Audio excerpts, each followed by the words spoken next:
Assalamualaikum warahmatullahi wabarakatuh. Waalaikumsalam warahmatullahi wabarakatuh. Hamidan lillahi tabaraka wa ta'ala wa musalliman ala Rasulillah sallallahu alaihi wasallam. La haula wa la quwata illa billah, amma ba'du. Ahlan wa sahlan wa marhaban, selamat datang Kiai Lutfi Basari hafizahullah ta'ala di kota santri, kota Shalawat Nariyah Situbondo. Sangat berbahagia sekali setelah beberapa waktu kita jarang bertemu dengan aktivitas masing-masing. Nah, pada kesempatan yang insya Allah barokah ini, Amin, amin.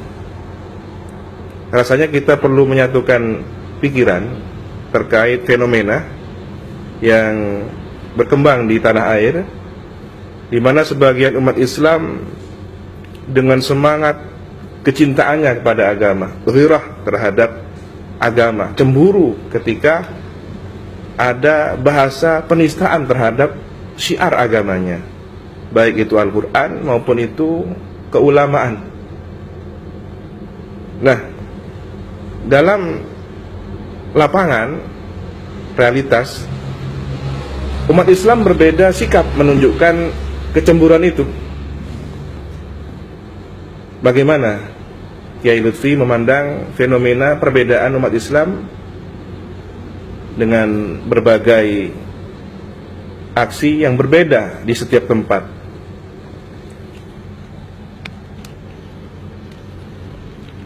Alhamdulillah, saya berterima kasih sekali kepada Kiai Azaim yang sudah menerima saya dengan baik, dengan penuh hormat. Saya teringat jadi bahwa persatuan umat Islam itu kan tidak terbatasi oleh wilayah. Mudah-mudahan saya dari Malang, panjenengan dari Situbondo ya, mudah-mudahan disatukan oleh Allah SWT dan juga umat Islam. Amin. Fid dini wad dunya wal akhirah, Allahumma amin. Amin. Adapun untuk melihat fenomena ya tentang penistaan agama yang memang marak disikapi oleh umat Islam, ya ada memang yang berbeda ya. Ada yang umat Islam dan kawan-kawan kita sesama mujahidin ya, artinya pejuang-pejuang agama gitu ya, baik kalangan ulama, tokoh masyarakat, bahkan juga masyarakat pada umumnya yang mempunyai ghirah Islamiyah atau kecemburuan terhadap Islam yang tinggi. Kita patut bersyukur bahwa memang umat Islam itu kalau sudah mendapatkan satu titik musuh ya, dalam artian di sini penistaan agama, maka di situ terasa sekali persatuan umat Islam. Alhamdulillah. Adapun sikap, ada yang aksi demo turun jalan, jazahumullah khairan katsiran, mereka perlu kita apresiasi ya.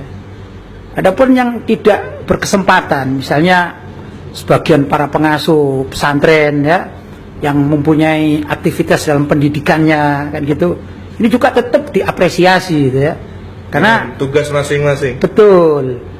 Nah, cuman memang yang perlu dipersatukan ini adalah pandangan itu ya, jadi Bukan pandangan aksi. bukan harus aksinya, pandangan bahwa kita semua umat Islam merasa satu karena agama kita dinistakan oleh orang lain, maka kita ya beraksi gitu ya, mengekspresikan apa yang memang diperintahkan oleh syariat. Saya teringat, mohon maaf, teringat satu peristiwa bahwa ada seorang wanita di zaman Rasulullah SAW ya, dari Bani Makhzum, yang ringkas cerita wanita ini wanita terhormat, kemudian mencuri. Yang ringkas cerita sampailah kepada Rasulullah SAW. Tentu dalam satu hadis dan sejarah riwayatnya panjang sekali, cuman saya potong ya untuk lebih memudahkan.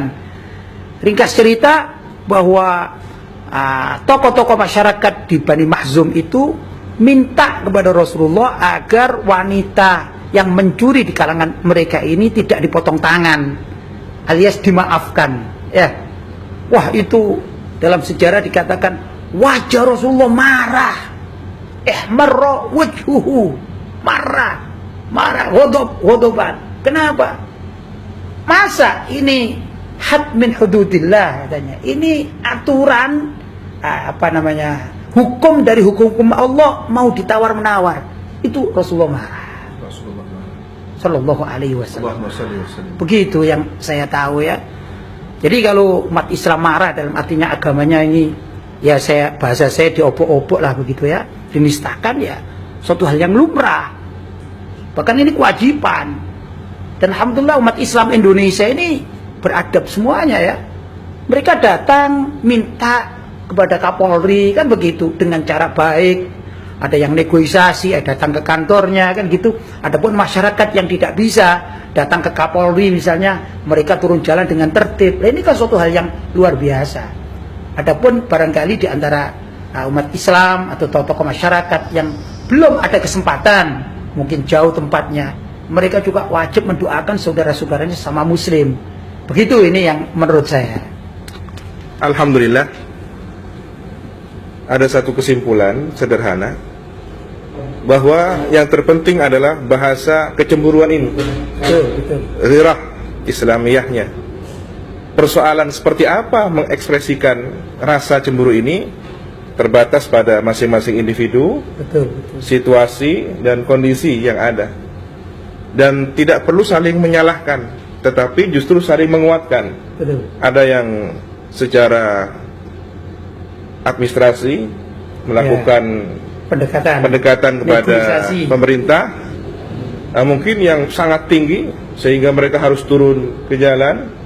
Tetapi saran kita harus terkontrol dengan baik, tidak ada provokasi dan semacamnya, menjaga ketertiban, dan tidak perlu menyalahkan saudara-saudara kita yang hanya tinggal di rumah, tetapi sebenarnya mereka tetap peduli dengan doa tulus dan rasa ketidakterimaan, rasa cemburu ketika agamanya dinista. Ini mungkin kesimpulan yang kita sepakati bersama. Semoga umat Islam Indonesia khususnya dan umat Islam seluruhnya diberi satu kekuatan oleh Allah Subhanahu wa taala. Wa jazakumullah khairan. Assalamualaikum warahmatullahi wabarakatuh.